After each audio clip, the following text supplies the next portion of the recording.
Assalamualaikum warahmatullahi wabarakatuh. Saya Ferdia Dewan Waluyo, nomor 21 dari 3E SKL Tumpak. Di sini saya akan menjelaskan tentang instrumen sistem tenaga listrik dengan judul Analisa Flowchart dari Sistem Control Center. Nah, di sini ada sistem sederhana tenaga listrik. Di sini ada pembangkit tenaga listrik, yaitu untuk mensuplai tenaga listrik dengan tegangan tinggi. Selanjutnya diteruskan kepada gardu induk dan tegangannya diturunkan menjadi tegangan menengah. Selanjutnya diteruskan lagi ke gardu distribusi, tentunya tegangannya diturunkan lagi menjadi tegangan rendah agar bisa sampai ke konsumen. Nah, pada sistem pembangkit tenaga listrik ini semua telah terkontrol oleh sistem control center. Nah, sekarang apakah control center itu? Control center adalah suatu sistem yang dapat melihat data-data pada sistem pendistribusian tenaga listrik, bahkan dapat mengontrol, mengawasi, dan tentunya dapat meningkatkan kinerja penghantaran tenaga listrik menjadi lebih baik. Nah, di sini ada gambaran rinci tentang control center. Yang paling atas saya beri nama workstation. Yang bagian ini, tengah ini adalah gateway.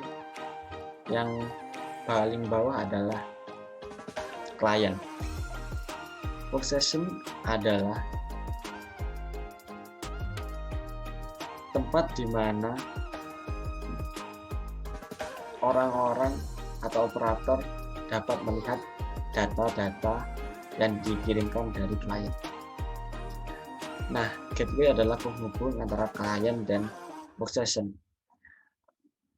Apabila klien adalah suatu tempat di mana berisikan data-data. Selanjutnya saya akan membahas tentang klien. Pada klien terdapat other high voltage protection relay, spam by controller, spam acquisition, medium voltage protective relay, spam. Saya akan menjelaskan tentang high voltage protective relay, yaitu beberapa komponen yang berfungsi sebagai proteksi. Biasanya proteksi ini terletak setelah tabung utama, karena pada pembangkit tegangan yang dihasilkan pada skala medium voltage kemudian masuk ke step up untuk ditransmisikan tegangannya menjadi high voltage. Nah, komponen ini akan diproteksi dan dikontrol dengan high voltage proteksi relay. Selanjutnya, spam by controller, yaitu perangkat yang mengontrol, memproteksi bagian yang berhubungan dengan suhu atau thermal pada sistem tenaga. Bisa kita ambil contoh pada pembangkit tenaga listrik seperti PLTU, PLTA, PLTG, karena pembangkit tersebut pasti berhubungan dengan uap atau suhu.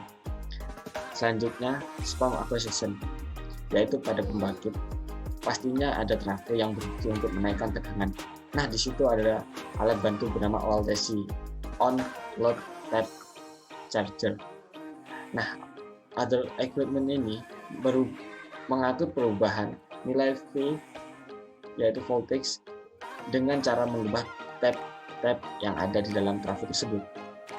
Yang terakhir adalah medium voltage protective relay, spam. Adalah proteksi yang terpasang pada pembangkit karena nilai voltage pada pembangkit adalah medium voltage. Nah, selanjutnya saya akan menjelaskan tentang workstation. Workstation ini adalah tempat di mana para operator dapat mengontrol atau melihat data-data yang diterima dari klien.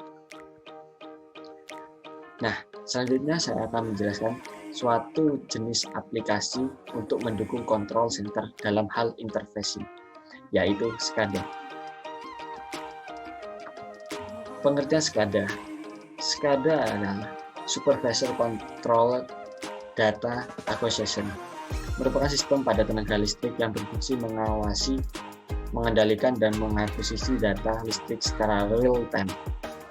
Sistem SCADA merupakan perpaduan antara sistem komputerisasi dan telekomunikasi. Media komunikasi yang umum digunakan adalah PLC, fiber optic, dan radio link. Selanjutnya, prinsip kerja. Pada control center terdapat sebuah atau beberapa human mechanism interface (HMI) berupa monitor maupun layar besar yang terdapat diagram-diagram jaringan yang memperlihatkan kondisi proses di lapangan atau keadaan peralatan yang beroperasi pada SCADA. Seorang dispatcher adalah seorang operator yang dapat mengontrol SCADA di ruangan kontrol secara jarak jauh maupun melakukan perintah remote control terhadap peralatan yang diawasi maupun mengambil data yang diperlukan dari peralatan tersebut, seperti contohnya dalam jaringan listrik tegangan tinggi. Yang terakhir adalah fungsi SCADA. SCADA berfungsi mengambil data dari pusat pembangkit dan gardu induk, kemudian mengolah informasi yang diterima dan memberi reaksi yang ditimbulkan dari hasil pengolahan informasi tersebut.